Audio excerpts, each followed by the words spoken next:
slightly upon a point here. Okay. Islam in this country is a proselytizing religion. It wants to expand. It would like to be the main religion in this country if it possibly could. When we What religion wouldn't? Well, Judaism, for instance, wouldn't. And this is already a Christian country, so it's a slightly complicated thing to have Islam proselytizing and seeking to expand itself. And you go anywhere now and you'll see new mosques on high points in cities. You'll see open demonstrations of Muslim piety of this kind everywhere. It has a purpose. The thing is this: I'm all in favour of people being able to wear what they like, and I think that if we're going to have freedom for Islam to behave in this way, then we should remember we should also make sure that Christians are free to say and think and do what they like as well, which is increasingly becoming a problem. They're not, you know, and there are a lot of assaults on Christianity in the society. But the real point here about Islam is this: if it seeks to become the majority in the main religion in this country, does it really actually want all women to dress as Hamza does? Today's debate is about whether Britain should ban the burqa.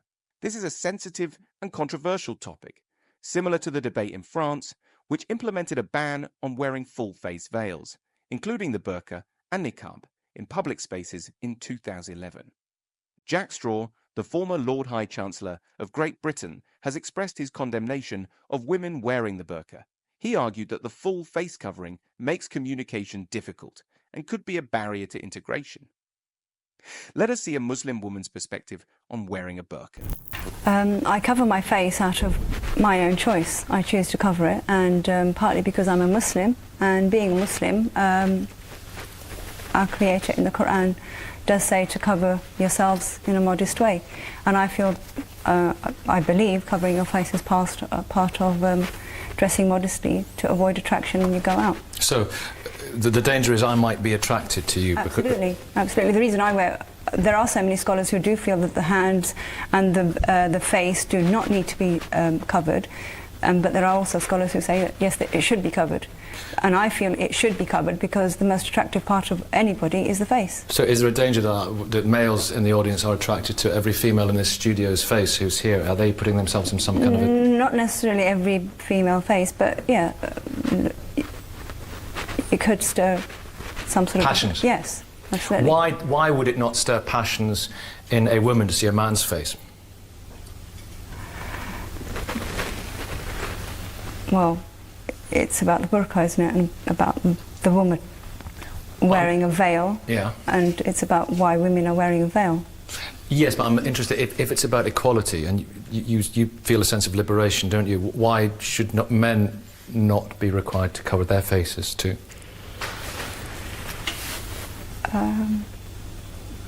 It's a good point, but I wouldn't question that. If this is how I understand that the scholars have said, then I would do it. And it's God's will? It's God's will. And if you out of your free will choose to be a Muslim, then that's part and parcel of it. And you're closer to the Prophet, you feel? Absolutely. You emulate the Prophet's life. Yeah.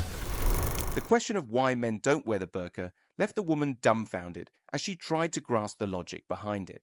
While the reasoning might seem a bit flawed, let's now see the panelists' takes on this divisive matter. Emulating the Prophet's life, and also a sense of liberation. You know, she doesn't feel a slave to the fickleness of fashion and being judged. I'm an imam in Oxford, and in my Friday sermon I gave 3 compelling reasons why we shouldn't allow the burqa and the niqab to become fashionable commodities in British society. Should they be banned? No, I think the British way is not to ban something because it becomes counterproductive. But I want to really elaborate on the 3 reasons, and I want the audience to consider these 3 reasons. The first reason is that nowhere in the Quran is the word burqa or niqab being used. No whatsoever. Also, the burqa and the niqab is a pre-Islamic custom coming from Byzantium and Persia and incorporating the Islamic society later.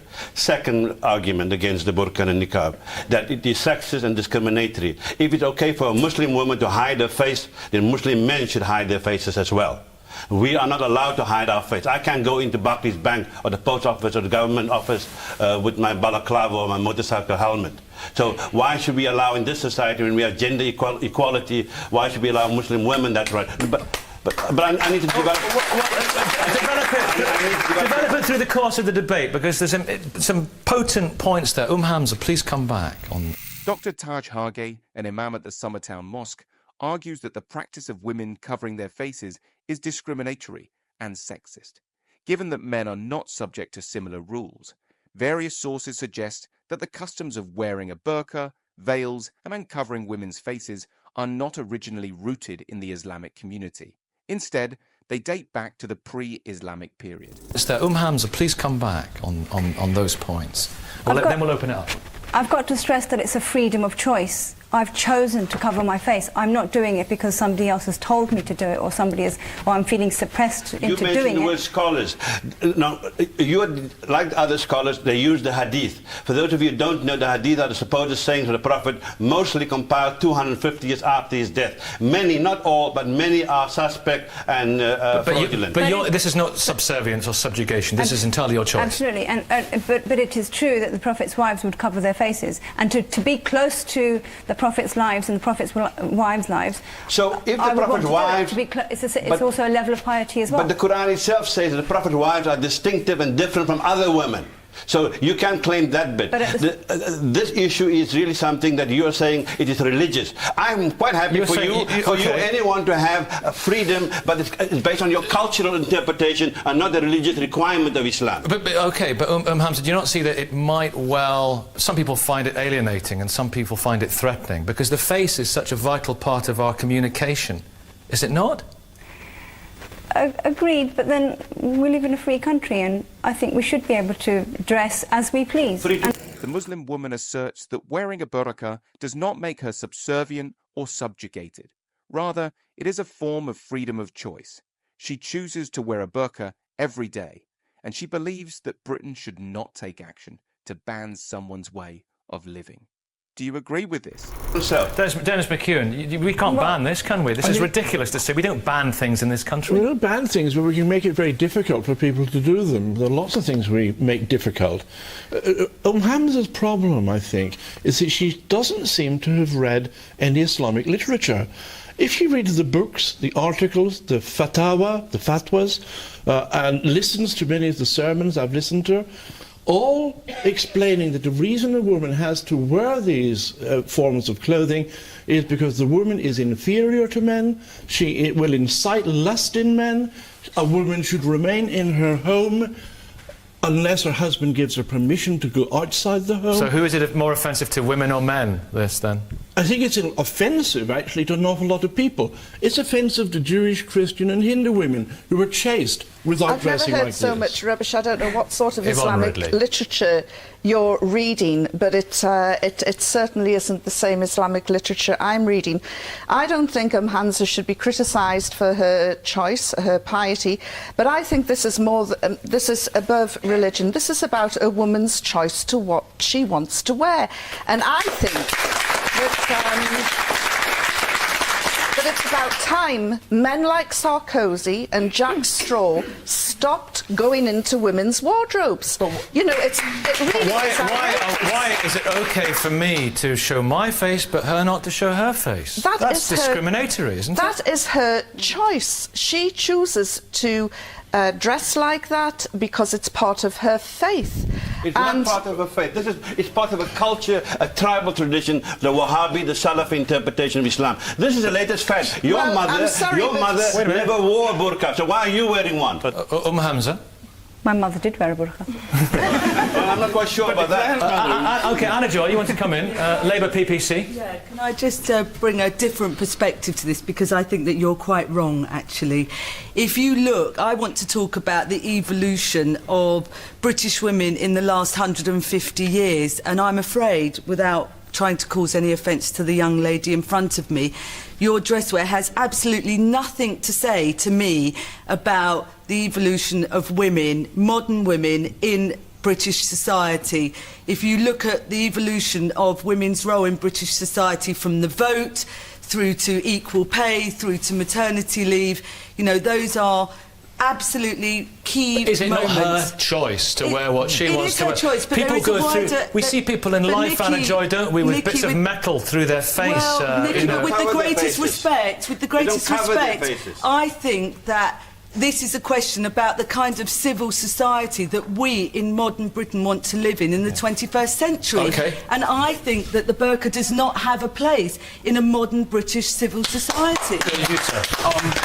Against that view, it does show an evolution of British society, that maybe 150 years ago people weren't allowed to cover their faces because women weren't equal.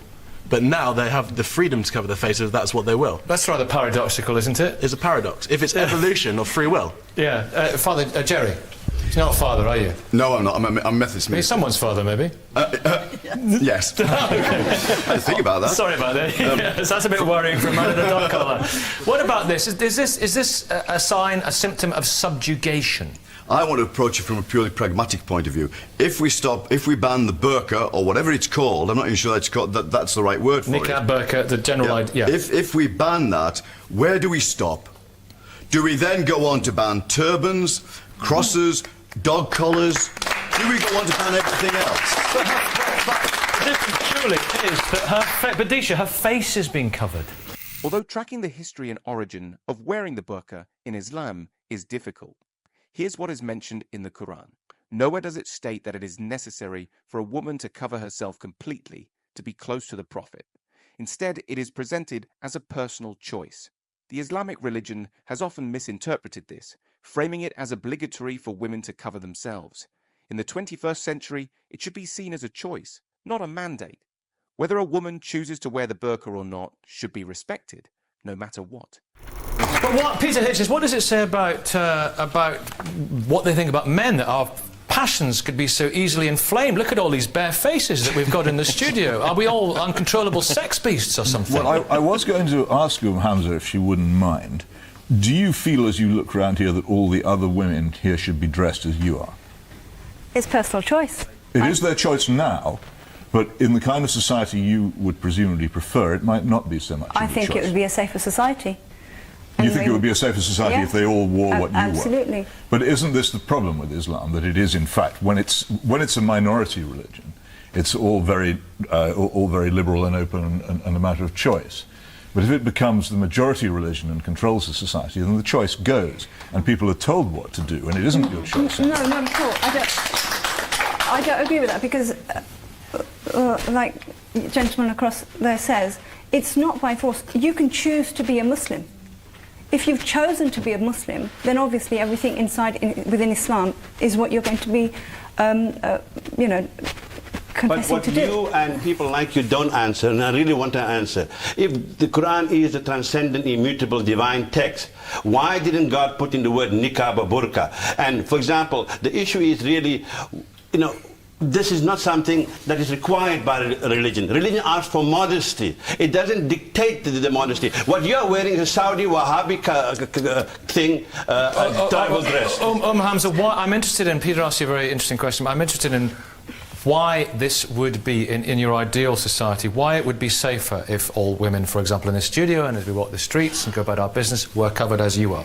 I'm not going to say cover as I am. I'm saying if everybody dressed in a more modest way and didn't maybe more looser clothing, etc. I think there'd be. What do you think then when you see the way that some young women dress in this country with just everything hanging out? What do you think? There's loads of problems in society. It's a very unhealthy society that we live in. There are so many problems. There are very young pregnancies. There are which you do not find not so many in the Islamic culture. Badisha? I think it's very, very dangerous to look at a society and for one woman to blame other women for the ills of what is done to us as women. If the argument is that wearing something like this repels sexual harassment and all sorts of other kind of harassment, I think that in every situation of harassment, discrimination, sexist behaviour, anything like that, the responsibility is on the perpetrator, not on the victim. It's not good enough for us to say, oh, look at these Western women with everything hanging out. We have every right to do exactly what we like. A woman has a right to walk down the street naked and not be harassed or attacked. Miriam. To be honest with you, I completely agree, but what I would add is that it's completely irrelevant what Hamza thinks of young women down the street or what you or I think about Hamza. At the end of the day, what feminist battles were fought in this country, what the feminist achievements were the right for women to self-determination, to make decisions for ourselves, be it about contraception, be it about marriage, be it about how we dress, be it about whether we mould our bodies to the conception. Isn't she saying, I don't want to be part of your society? By covering her face up. This is a question you have to ask her, and that's a question she's responded to you by saying no. She's saying to you, this is a choice I find empowering, and feminism is about supporting women who found empowerment, whatever route they find their empowerment through. Claire. I mean, it's ironic in a way that we can only have this conversation about the woman's right to choose in the West, where we have the kind of guarantee of equal rights for women before the law, and in other countries, women are forced to wear the burqa. It's not a matter of free choice. Yeah. And so... Yes, because in a way we need the language of the West. We need the language, which is a language coming out of a non-Islamic kind of tradition, to make the case that women are free to wear the burqa. There's a European Muslim culture, and we're discussing it from within a European Muslim culture, and it's absolutely outrageous. So are you saying that within Islamic culture, the language is completely a free choice?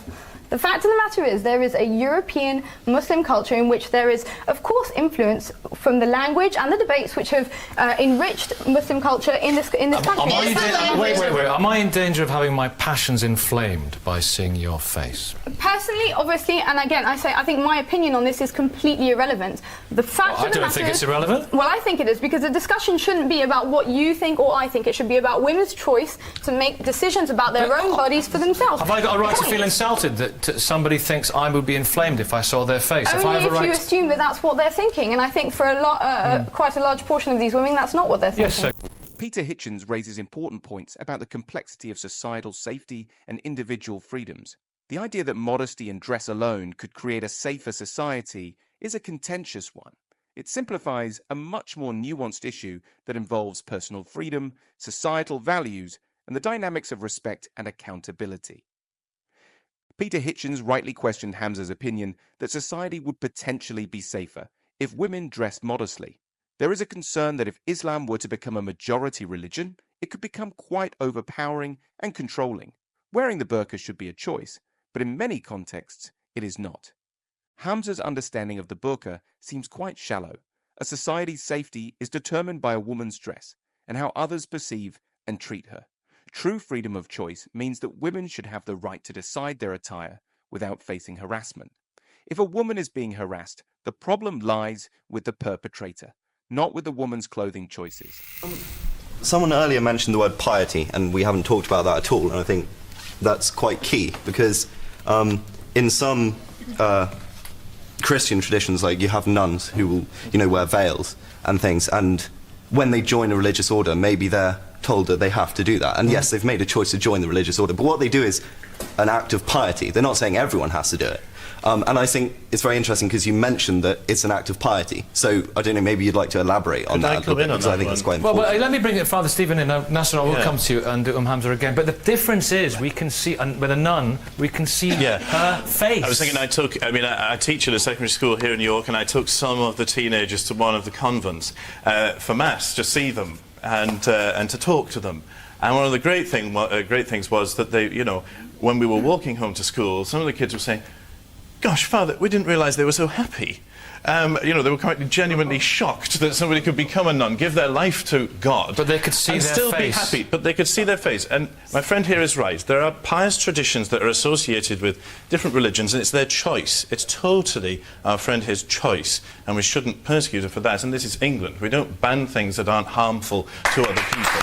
However, I would just say a pure observation, and I don't mean this judgmentally at all, but what I mean is I've been sitting here for the last 3/4 of an hour, and I can see you smile. I can see you're a happy Muslim, and that encourages me. I mean that genuinely, and it's nothing to take away from you at all, but it's just that I can see that, and it's a witness to me that you're happy in your Muslim faith.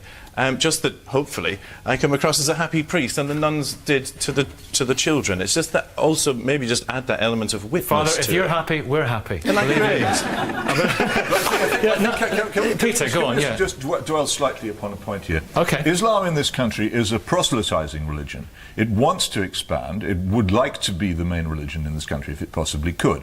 What religion wouldn't? Well, Judaism, for instance, wouldn't. And this is already a Christian country, so it's a slightly complicated thing to have Islam proselytizing and seeking to expand itself. And you go anywhere now and you'll see new mosques on high points in cities. You'll see open demonstrations of Muslim piety of this kind everywhere. It has a purpose. The thing is this: I'm all in favour of people being able to wear what they like, and I think that if we're going to have freedom for Islam to behave in this way, then we should remember we should also make sure that Christians are free to say and think and do what they like as well, which is increasingly becoming a problem. They're not, you know, and there are a lot of assaults on Christianity in the society at the moment. But the real point here about Islam is this: if it seeks to become the majority in the main religion in this country, does it really actually want all women to dress as Hamza does? I suspect it does, and I think that's the argument we should really be having, not about her right to do as she wishes, which I wouldn't want to interfere with, but with what Islam actually wants in this society. Can I just challenge Peter a second? Please do. I mean, I would like to know how many people in here have been pressurised or approached by a Muslim to convert to Islam. I would really like to, if anybody it doesn't take that form, Yvonne. The form it takes is that you send your child to a Christian school and he comes home and he says he's been asked to design a mosque. And this happens a lot. Nasa, you want to come in here? Islam is very strong. Hitchens rightly addresses the issue of the growing Muslim population in the UK. Given the increase in mosques and various other Islamic practices in the country, he firmly believes that this is a Christian country and that Christians should ensure their heritage is not subjugated or tarnished. He argues that Christians should assert boundaries and speak out against any assaults on their faith. He also questions whether, if Islam were to become the majority religion, the community would expect every woman to dress according to Islamic norms, as Hamza suggests. If they do, is it fair to expect this? Let us know in the comments. If you want to stay tuned to such heated arguments on interesting topics, be sure to subscribe to our channel.